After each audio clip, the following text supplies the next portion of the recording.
અત્યારે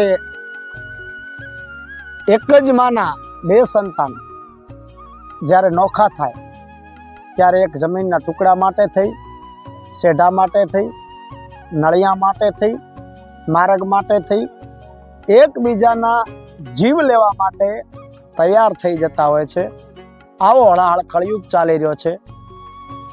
આ કળિયુગના એધાણ આપણા મહાન તપસ્વી સિદ્ધિ યોગી મહાપુરુષોએ ઘણી બધી વાતોમાં આપણને સમજાયા છે, ભજનમાં સમજાયા છે. દેવાયત પંડિત જેવા મહાન પંડિતો, સહદેવ જોશી જેવા મહાન જોશીઓએ આપણાને આ કળિયુગને એધાણ આપ્યા છે. આવી જ કંઈક વાત એક છે કે એક વખતની વાત, 5 પાંડવોને છઠ્ઠા દ્રૌપદી ભગવાન કૃષ્ણ પરમાત્માને કહે છે કે ભગવાન આપ કહો છો કે કળિયુગ આવશે, કળિયુગ આવશે, આ કળિયુગ આવશે, તો એ કળિયુગની નિશાની શું?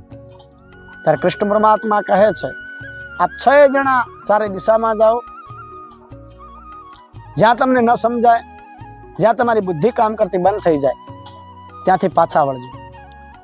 ત્યારે એક દિશામાં ધર્મરાજા યુધિષ્ઠિર જાય છે અને એક દ્રશ્ય જોવે છે. એક ઘોર વડલો હોય છે, વડલાની છાયામાં એક મોટો ઘડો છે, એ પાણીનો છલોછલ ભરેલો હોય છે. એ મોટો ઘડો જે પાણીનો છલોછલ ભરેલો હોય છે એની આજુબાજુ 7 નાના નાના માટલા પડ્યા હોય છે અને મોટો ઘડો ઉચકાઈને 7 માટલામાં ઠલોવાય છે.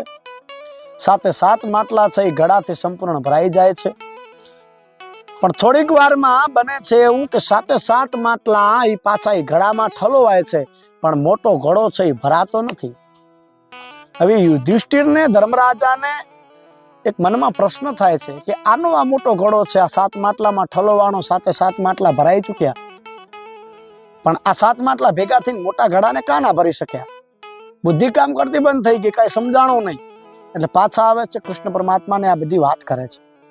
ત્યારે કૃષ્ણ પરમાત્મા કહે છે કે કળિયુગમાં એક જ મા બાપના 7 સંતાનો, અને 7 સંતાનોનું એક મા બાપ પૂરું કરી શકશે, પણ 7 સંતાનો ભેગા થઈ અને એક મા બાપનું પૂરું નહીં કરી શકે. આવું જ્યાં જ્યાં જુઓ ને એ કળિયુગની નિશાની. અને તમે આ જોઈ શકો છો કેટલા બધા વૃદ્ધાશ્રમ છે, કરોડપતિ હોય પણ પોતાના મા બાપને નથી સાચવી શકતા. આનું નામ કળિયુગ.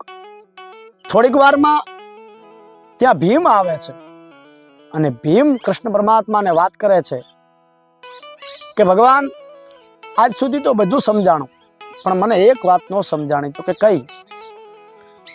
તો કે 2 તળાવ હતા, 2 આજુબાજુ ખાલી એક જ પાળ આડી હતી. એમાં એક તળાવ છે એ છલોછલ ભરેલું હતું, એક તળાવ છે હાવ સૂકું હતું, કાંઈ પાણી નહોતું. પણ જે ભરેલું તળાવ હતું એ દૂરના તળાવને મદદ કરવા માટે જતું હતું, એનું પાણી આપવા માટે દૂરનું એક તળાવ હતું એને આપવા જતું હતું. જો એને મદદ જ કરવી હોય પાણીની, તો એ બાજુમાં રહેલા ખાલી તળાવને કેમ ન આપી શકે? કેમ દૂર જઈને મદદ કરે? આ મને ન સમજાણું. ત્યારે કૃષ્ણ પરમાત્મા વાત કરે છે કે કળિયુગમાં પોતાના ભાઈ, પોતાના બહેન, પોતાના પરિવારજનોને મદદ નહીં કરી શકે અને એના 12 મિત્રોમાં બીજે ત્રીજે ખૂબ રૂપિયા ઉડાડશે. આવું જ્યાં જ્યાં જોવો ને ત્યાં કળિયુગની નિશાની છે. અને તમે જોઈ શકો છો આજે પોતાનો પરિવાર દુઃખી હોય, પોતાના ભાઈ પાસે કશું ન હોય, પોતાની બેન પાસે કશું ન હોય, અને ભાઈ છે એ બીજે જલસા કરતા હોય, મિત્રોમાં ને એમાં મજા મોજ કરતા હોય. થોડીક વારમાં અર્જુન આવે છે. અર્જુન ભગવાનને વાત કરે છે કે ભગવાન આજ સુધી તો બધું સમજાણું, પણ મને એક વાત ન સમજાણી. તો કે શું? કે નારાયણ સરોવર, અને નારાયણ સરોવરના કાંઠે સાચા હંસ, અને સાચા હંસ એ તો સાચા મોતીડાનો ચારો ચરે, પણ મેં તો જોયું એ સાચા હંસ છે ને એ કરચલા અને જીવાત ને મચ્છીઓ ખાતા હતા. આવું કેવી રીતે બની શકે? સાચા હંસ મરી જાય પણ મોતીડા સિવાય ચારો ન ચરે.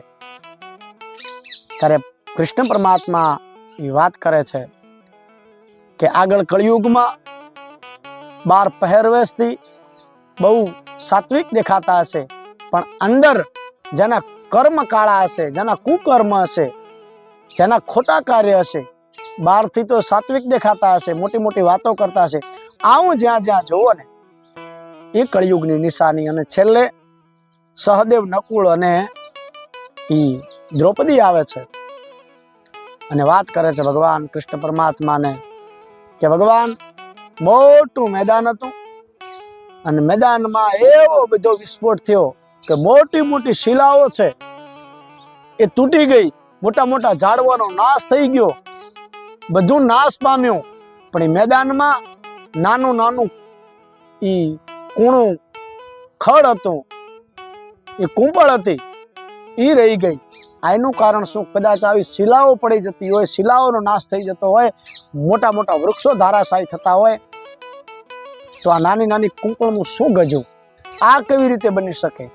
ત્યારે કૃષ્ણ પરમાત્માએ વાત કરી કે કળિયુગના અંતમાં જ્યારે પાપનો સંપૂર્ણ ઘડો ભરાઈ જશે, જે અધર્મી લોકો હશે, ખોટા કર્મ કરવા વાળા હશે, કોઈને હેરાન પરેશાન કરવા વાળા હશે, અને જેના કાર્ય ખોટા હશે, ખોટા કર્મ કરતા હશે, ત્યારે હું કલ્કી નામનો અવતાર લઈશ અને સર્વનો નાશ થશે.